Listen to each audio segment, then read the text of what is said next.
So what was it like to face, like, you faced Willie Mays, Eddie Matthews, Ernie Banks, and then the Rookie of the Year that year, Dick Allen? Dick Allen did. I did. As a matter of fact, he was the first strikeout that I got, but he was also he got the first hit off of me too that day. I think that's right. But he had arms as big as a fence post. He was tough. He was tough. He sure was. But he also hit the longest home run off of me too. So dead center field. The last time I saw it, it was still going. It may be in orbit still, huh? Yeah.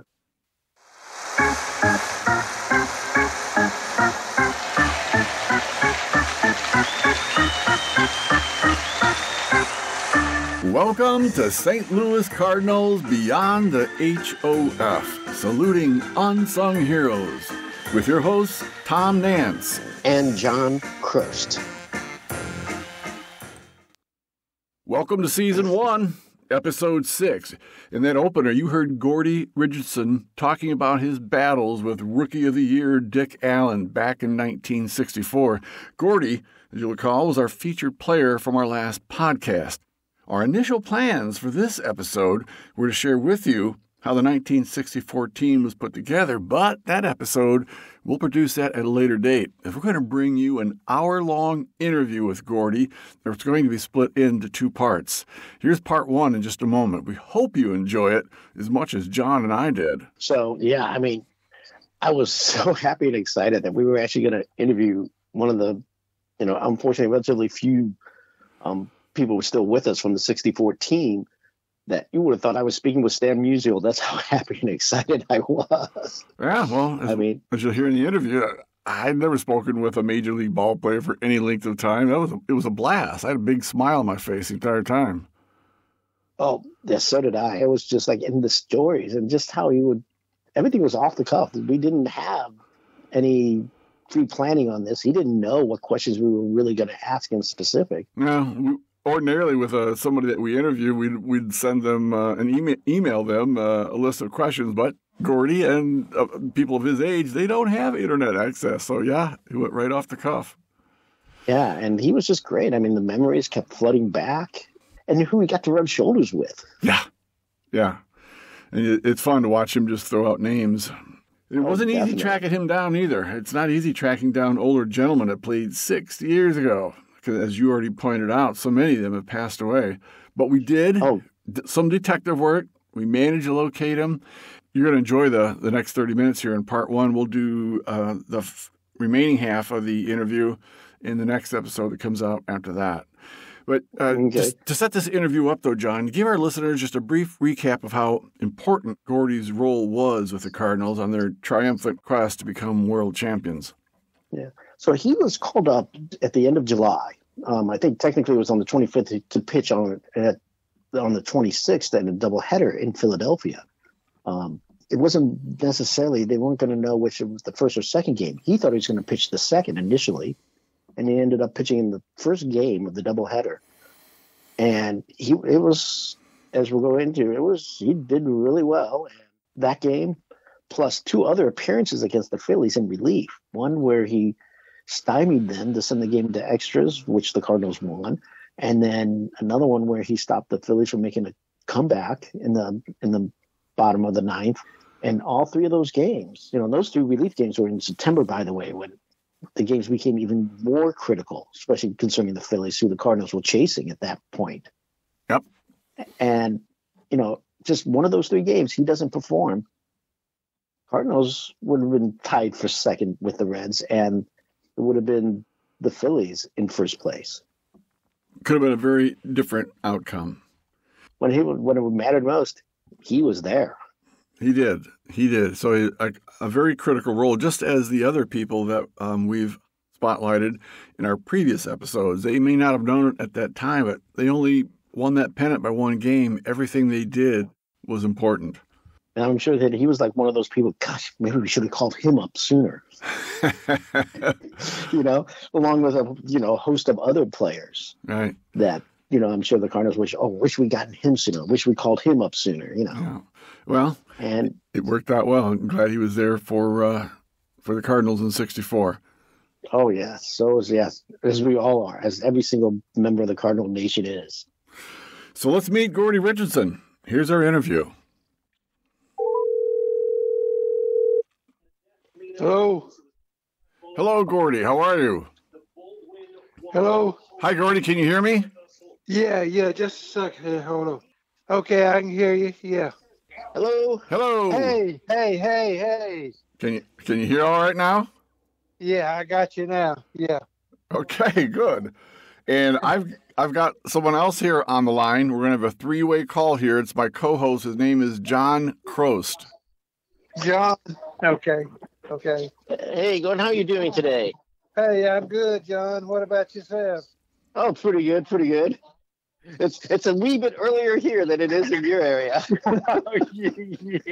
Yeah, it's almost lunchtime here, man. Dude. Right.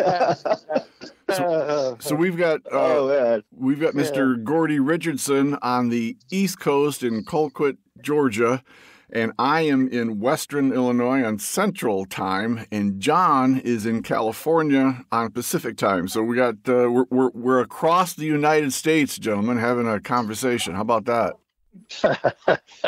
Yeah. That's good. Yeah. All right. Oh yeah. Hey. And go ahead. Just to let you know, where I live is pretty much a rural farming area too, for the most part. Oh yes, we're in extreme southwest Georgia, and it's farming. We farmers. If you don't farm here, you got to move to Atlanta. Well, we're all three at home then, because my backyard goes right up against a big cornfield, so we're all. Oh, okay. We're all. Yeah. Okay. Yeah. Yeah, and here, we're surrounded by like artichokes, strawberries, lettuce. Okay. All sorts of produce. Yeah. Yeah, we do too here. We grow tomatoes and with sweet corn and of course we grow field corn and peanuts. Peanuts is our main crop. And, well, that's good, because that's how you got billed in today's podcast. Your daughter Monica, who I spoke with, is going to share with you the podcast that came out, and it's entitled "Peanut Farmer Shells the Phillies." Yeah. Yeah. Oh. Okay, Gordie. Hey, before we get started, go ahead. What do y'all want me to do now? You just ask me questions, and yes, sir. I'll just answer you. Yes, sir. As best I can. Yes, okay. Sir. Mm-hmm. Thank you so much. We're looking forward to it, Gordie, because I've never spoken with a Major League Baseball player for any length of time, and certainly not one that's won a World Series. So it's a real treat for John and I to have this conversation. Okay. All right. Yeah. I was in the right place at the right time. That's all I can say. Hey, yeah, boy, and what a place too. I'll admit, I'm more excited than when I was an 8-year-old kid going to tour the Cardinals locker room. Oh yeah.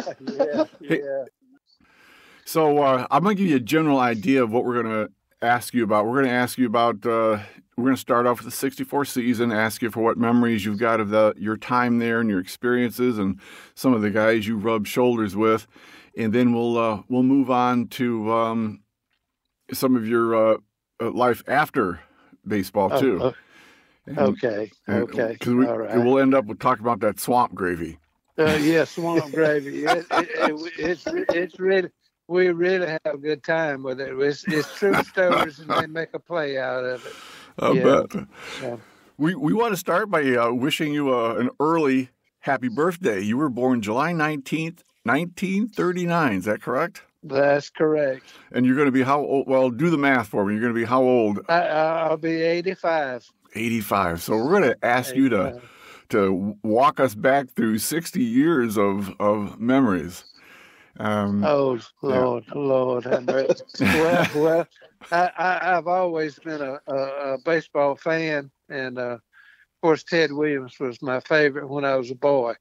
Is that right? But we played ball. That's all we could do. We didn't have these cell phones and stuff back in those days. Mm-hmm. But we played ball, and I graduated in high school. got a degree and went to college and got a degree in automotive, diagnosing automobile troubles and stuff. But I was born on a farm, and I've been on one ever since. And so it's quite an experience for a farm boy from a little town to be in New York City playing against the Yankees in the World Series. Yeah, well, I tell you, the town we live in, we got about 2,000 people living in our city, and the county's got 6,000, so we got about 8,000 people in the whole county. And we're between two rivers. We're between the Chattahoochee and the Flint River, and we got plenty of water. We're almost 100% irrigated with circle irrigations. Mm-hmm. And but we grow peanuts and corn, and some people grow cotton. I never did, but corn, and I had on the farm I'm on. We had cows and hogs and how many acres? Stuff like that. How many acres you got there? 800. We had 800, but oh man, my wife passed away in 14 years ago, and we gave the place to the young'uns before she died, and they sold it to another family member. But we retained part of it. We still at the same address that I've always been in all these years. Isn't that something? Wow. In 19, let's see, I signed out of high school, and in 1957 with the Cardinals, and my favorite pitching coach was a fellow named Johnny Grodzicki. John Grodzicki. He was a longtime Cardinal pitcher, and he went into the war and was shot up, and that wound up his career. And he was my first pitching coach, and the one I liked best. And, that was in the minor leagues. I was in the minor leagues. Yeah, I went to Virginia. Never had been out of the county hardly, and took a train to Virginia to the instructional league. It was about 100 players there, and they was going to only keep about 25. Wow! And most of them were college boys, and I was just a high school boy.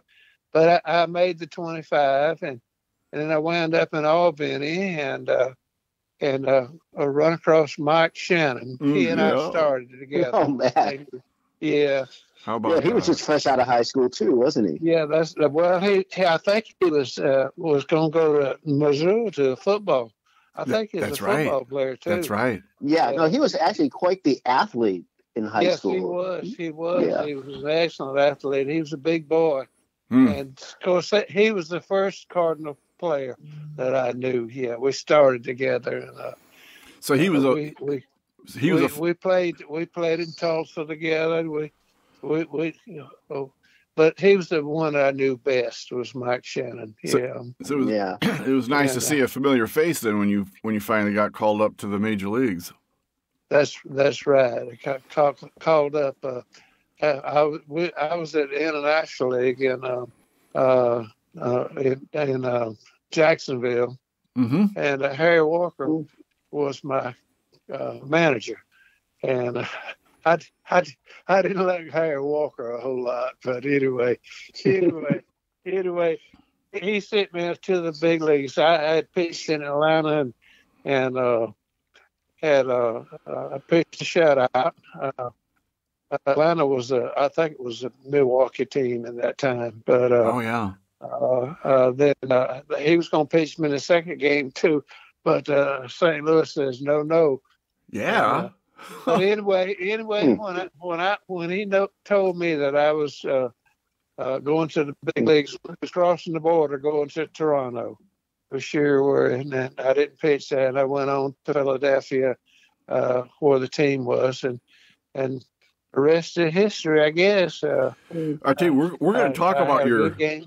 We're going to talk about your first start here in a moment, but I want to ask you, how did your dad let you get away from the farm? He must have wanted you all kinds of help, and he let you get away. He actually signed for me. He did. Okay. And, that's what I always wanted to do, is play ball, But it was my wife. It was my dad was a farmer too, but my wife had the big farm, and I didn't farm with my daddy, and I hoed cotton and peanuts, and it was pretty tough farming back in those days. You'd rather hold a baseball bat than a hoe, though, right? Yeah. You're right. I got a lot of trophies still, and I haven't given away any of my trophies, my balls and bats and nothing. Wow. And but my World Series ring, I got sick a few years ago, and I thought I was going to die.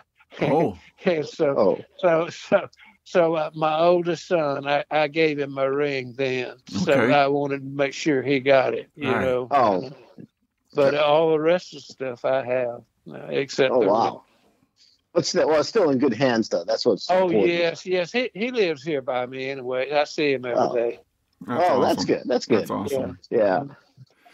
Just how much, what did your family say when you told them you were called up and you'd be actually starting? Well, we didn't have cell phones then. I didn't call them. I didn't. I was afraid to, I think. Anyway, I started in Philadelphia. I remember we were having a doubleheader. And I said, well, I'll be pitching the second game for sure, because Ray Sadecki was pitching the first game. I thought the first game. So they said, no, you go in the first game. And of course, I had a good day, and so did Sadecki.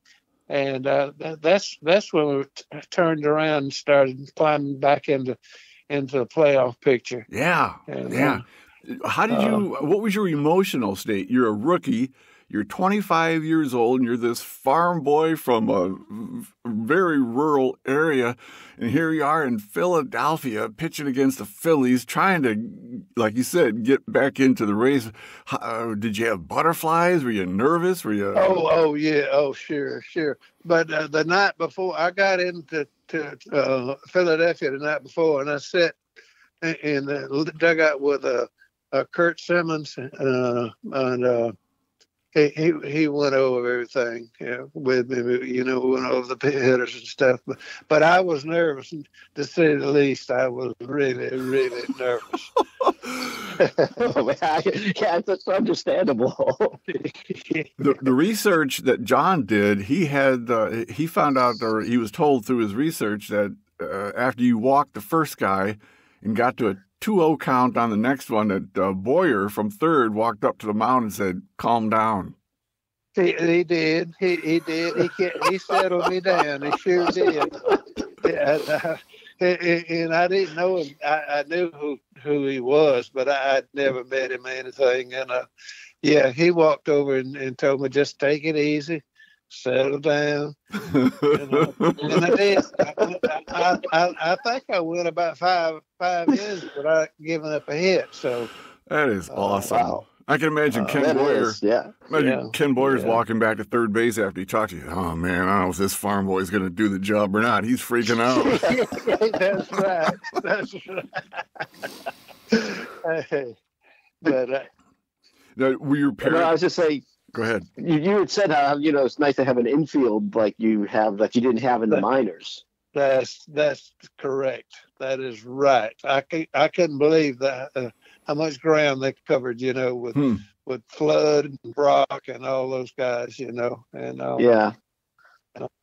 Grote. Oh yeah, that's right. Big Grote. Yeah. Big Grote, yeah. Javier and Bill White and McCarver was my catcher and.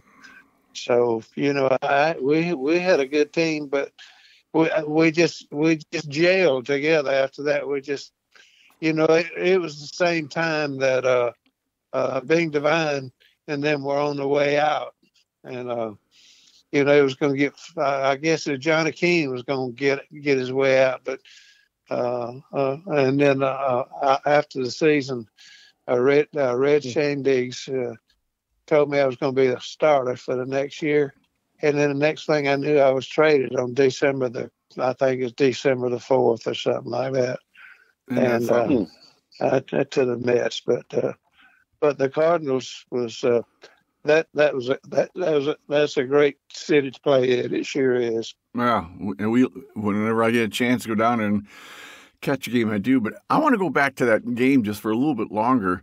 It was a doubleheader against the Phillies, and I think you said Ray Sadecki pitched the second game, and Sadecki won that game also. Yeah. Sadecki won his, and I won mine. That is awesome. So you're this 25-year-old kid, rookie, making his debut in the major leagues against a team that you're trying to catch, and you guys did turn a corner. That was. I think John's research said you guys were like 48-48 beginning the day. Then you guys won 2 games, got above 500, and stayed there the rest of the season. Right. We could handle Philadelphia pretty good, but I just be honest with you, we almost lost that thing playing the Mets. The Mets give us a tough time. but I think we won the thing on the last day of the season. Mm-hmm. I think we won the pennant. Mm-hmm. Yeah, you guys won by 1 game over the Phillies and the Reds, right, John? Right. Yeah. I think that's right. Yeah. Yeah. It was 1 game ahead of them, right? Because the Phillies won their 2 games against the Reds. Yes. I know I told you the other day, Gordie, when we first spoke, that the Phillies didn't think too much of you, even though you beat them. No. Because no, I didn't. Gene Mock says, I had to see it to believe this kid could beat us. Yeah. That is a great quote. So, in other words, he wasn't too impressed with, Callison from the Phillies said he didn't have a good fastball and his curve wasn't much, but yet you had a complete game in your debut and beat those Phillies. Yeah. Well, I my control was always good, and it wasn't in the beginning, but by the way, I did spend some time with the Angels too, and you probably don't have that, but I was drafted. I was the number 1 major league draft by the California Angels, and I went out there and went to spring training with them, and then the Cardinals bought me back. They sent me out to sold me and then bought me back. All right. That's one of the things I remember, because I remember Gene Autry, and from the time I was a boy, he was owner of the club at that time. Right. And that's right. That's right. Yeah, so he was. And did you get a chance to meet him? Yeah, I did. I sure did. He was a shorter guy than I thought he was. I thought he was a giant when I knew him as a boy. Right. Well, he played in a lot of cowboy movies, right? Yeah, right. He said he was a singing cowboy that couldn't sing, he said. And, but anyway, I'll go back to the Cardinals now. Let's see. I was going to say, go ahead.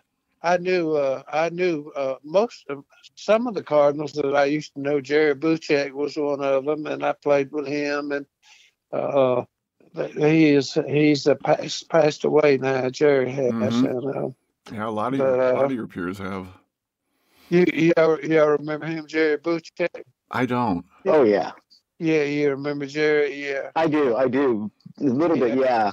Friend of mine, and I think with the Cardinal teams, other than Mike, was let's see who else was. Kurt Flood was the nicest fella that I met on the team, and all of them were older than me, I thought, and they were more business-like, and mm-hmm. so. But Kurt Flood was he was a very nice person. He sure was. That's awesome. Oh, John wanted to ask you about Barney Schultz, I think. Oh, yeah. So you were in Jacksonville when Barney had been actually sent down to them Oh after the yeah, 63 season. yeah, Barney. I knew Barney well too. I did. Yeah, he was at Jacksonville with me, and I liked Barney well. But he was a lot older than me. I thought he looked a lot older than me. Yeah. But one thing about it, I could throw harder than he could. but he was a knuckleball man, and in the World Series, the first batter. Let's see. Let me expand on that a little bit. Yeah. I was in the bullpen. Barney Show was in the game. And the score was, I forget what the score was, but anyway, Mickey Mantle was up at the plate.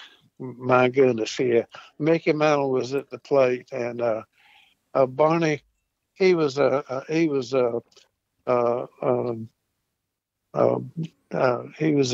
a great hitter, right-handed, but he hit a lot of long balls left-handed too, but. Anyway, so they brought me in, and I left-handed to face, knowing he was going to switch.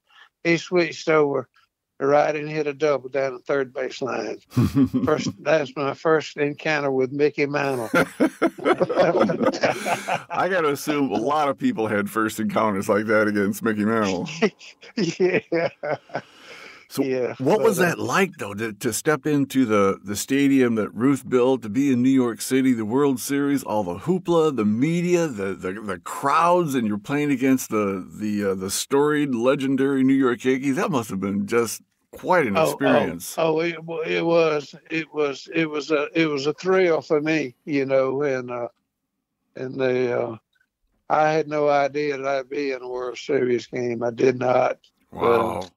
I did, and didn't do well, but anyway. Well, that's one of the things that we point out in the podcast that came out today, and your daughter's going to share with you, that no, you didn't do particularly well in the World Series, but the games that you were involved with in that run from July through September, that you and Barney had a number of critical moments where you came into games, and you yourself had a number of wins and complete games. You didn't know it at the time, but every stinking win that you guys contributed to was critical because you only won by one game. Right. It's right. I think I was 4-2 with the Cardinals. A good ERA, and Barney was really good. So was Ron Taylor. The list goes on. Kurt Simmons was good, and. But it was a thrill. It was, sure was. We've labeled you a Philly killer or a Philly flayer because you had at least 3 different times where you came in situations where the Phillies could have won, and you stood the ground and said, "No, not today, boys." Yes. But at that time they were having a lot of. Burning houses, and all that stuff in New York, riots and all that kind of stuff. And but anyway, I enjoyed the stadium. I couldn't believe how big the stadium was.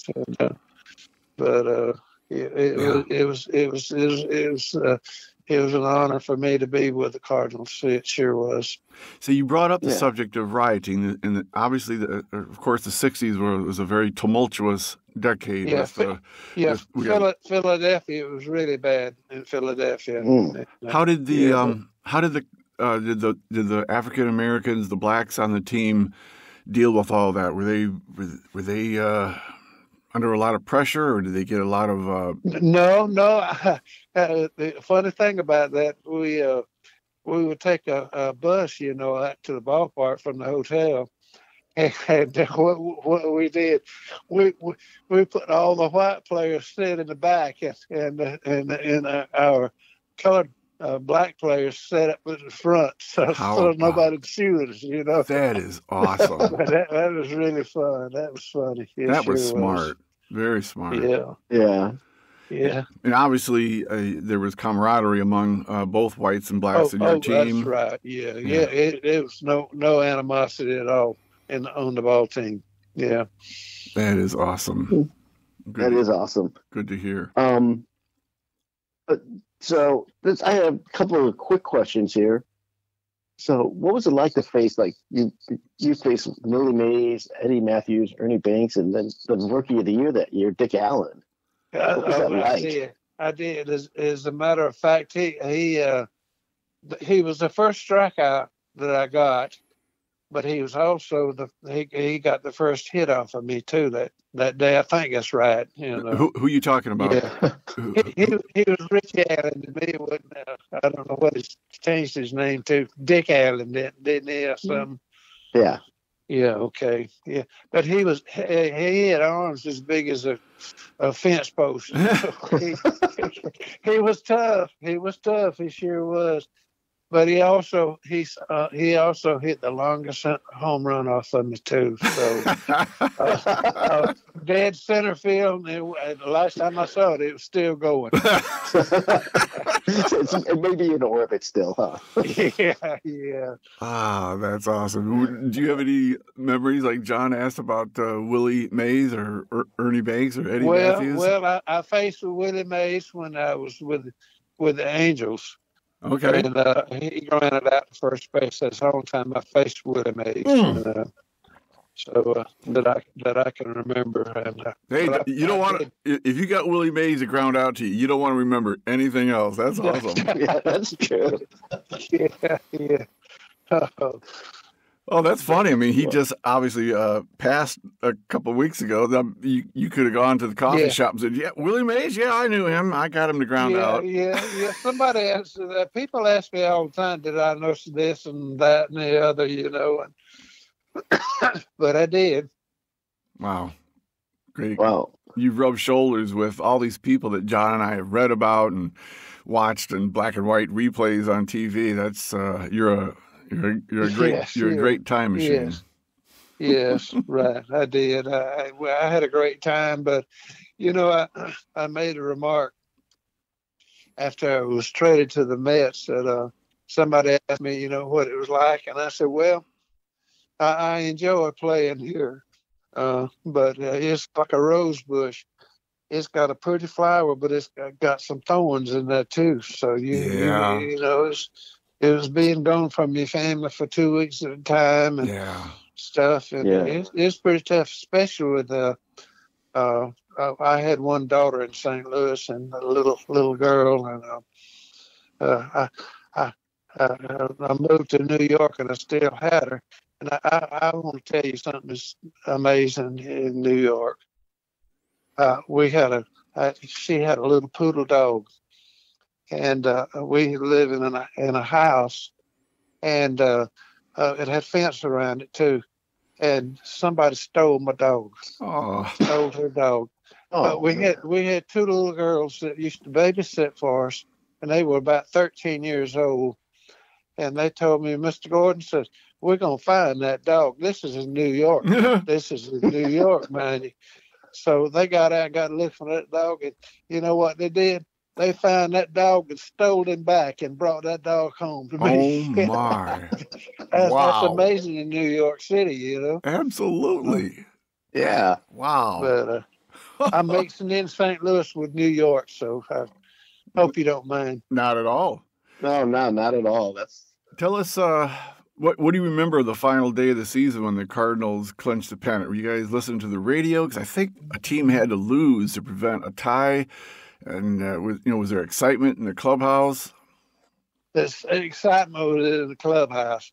As a matter of fact, there was more excitement in the clubhouse than there was after the series. Is that right? That was what was this? That was before playoffs and all that stuff, though. Right. And but you either won it or lost it. You know, that was it. That is awesome. Dependable, but it was just a great adventure for me. Was there a parade in St. Louis after the World Series? Is there what? Was there a parade? Yeah. You know, I'm not sure. I don't remember if we had. I don't think so. But they could have. Oh, they should have. And if they didn't, I got out of New York as fast as I could. As a matter of fact, I think we was probably headed home by then, and I had 2 kids by then, and my little daughter, she's about school age. My wife didn't like living in New York, and I said, well, I'll go home, and I told them I was going home, I wasn't coming back, and so finally, I think it was in December, sometime in December, Bing Devine called me. He was over with the Mets at that time, and he said that they was working on a trade with Houston. Would I consider going to Houston? And I said, Mr. Devine, I done bought a tractor, and I'm headed to the farm. And so I've been here ever since. That is something else. And when I first read about how your career ended, you were only going to be 28, still a very young man, and you had some success. You'd made the team, actually, your last season and gone up north with them, and had some problems, but did okay in AAA. There was good reason to think that you could be back in the show in the major league level again the following season, but you said, no, like you said, I got a tractor. I think I'm just going to go home. That's right. And we come home, and I went to farming, and and I tell you what's the truth, the money that the players get today, we couldn't even near about compare to that, No, not at all. I forgot what the World Series paid, but it just, hey, I could make more on the farm when I could playing ball. Isn't that something? That is pretty. Well, I think it says a lot about your character and the kind of person you are that you made that decision for your family. That I did. I sure did. You could have been selfish and said, I want to continue playing ball. I'm having a good time visiting all these cities and rubbing shoulders with people like Yogi Berra and Roger Maris. Yeah. Oh, yeah. Yogi Berra was one of the nicest people that I ever met. Is that right? Yogi. But you walked away from all that, so it says something about your concern for your family and your love for them. It was a very selfless act on your part. Yes, I did. We were married. My wife and I were married for 50 years, and she died 3 months after our anniversary. And so that's the worst news that I ever had. Yeah. 50 years is a long time. Yeah. Yes. How many children did you have? I had 4 children, and I've got you ain't gonna believe this when I tell you this. I got 19 great grands. Dang! 19 great grands. And one of them, I had two sons and 2 daughters. Didn't you have one just born recently? Yeah, as a matter of fact, I had one born last Friday and one born July the 1st. Oh, wow. Yeah, a boy and a girl. How about that? That's awesome. A busy week, that's for sure. Yeah. You pack your birthday in, and you guys got quite a July of birthdays to celebrate. Yeah. I had one born 2 years ago, and I liked 45 minutes of the child being born on my birthday. How about that? I said they could have changed the clock if they would have. The doctors could have changed it if they wanted to, but they didn't do it. So, but that's good. But we've had a great time. I've had a great life. I've had some ups and downs, but it's been all good. Oh, we're glad to hear it. It sure sounds like you've earned it and deserved it. And that's part 1 of our interview with World Series ring earner Gordie Richardson. Ton of fun to talk to, and you're going to enjoy the second part just as much. I know, John, I was struck by how humble Gordie was. I mean, these people that he mentions casually, Gene Autry, Casey Stengel, Yogi Berra, Mickey Mantle, Willie Mays, Dick Allen, Dizzy Dean, all these people and more that he interacted with, for you and I, it's like, these are people we see on baseball cards. We're like, wow, these people were really cool. These are people we see in black and white photos, or we see black and white video of them performing. It's like, Gordie was rubbing shoulders with these people and interacting left and right. It's like, wow. I know. It's just how like you said, how casually he just threw their names out. Like, no big deal. Oh, yeah. I used to have breakfast all the time with Dizzy Dean. Good time. And it's a peanut farmer from a town of 2,000. He's successfully pitching in Chicago, Philly, New York, all these huge metropolitan areas with millions of people facing batters like Mays and Mantle. Wow, what an interesting time he had as a young man. I know, exactly. And I have a couple of the lines I just like. Gene Autry wasn't as big as I thought he was going to be. That's right. And just like, yeah, and I got my first strikeout against that guy. Yeah, he had his first. I also gave up my first home run to him, but And there's more stories in our second half that'll be coming out in a couple of weeks. So stay alert for that. That should be on August 12th. Gordie's going to regale us with more of his adventures in the big cities. And you're going to find out what swamp gravy is all about. Oh, gosh, yes. That's what it doesn't. We can just say it's not as bad as it sounds. Yeah, it's swamp gravy. I bet you find out exactly what it is in the second episode. The swamp gravy sounds like something you'd get in your pants if you're outside working on a hot day. But it's not. Oh. So you have to stick around and find out what that is all about, because that's what Colquitt, Georgia, where he's from and still is. That's one of the things they actually have on their internet banner page. The home of swamp gravy. Okay, nice. All right, John, yeah. We'll be doing this again in a couple of weeks with part 2. Okay, sounds great, Tom. I'm looking forward to it. All righty, bye-bye. Bye. And let me add this quick note for our listeners. We were excited to land an interview with a former Cardinal player, a former unsung hero. And that was one of our goals. That was fun to reach that goal, and we're going to continue to land as many of those interviews as we can. But we need your help with other goals, like increasing our listeners, the number of people that download our podcast episodes. For us to want to continue to be motivated to continue, we need those reviews, those likes, those subscribes. We need you to like our Facebook pages. We need you to respond to us, maybe even drop us an email to say, hey, keep going. We like what you're doing.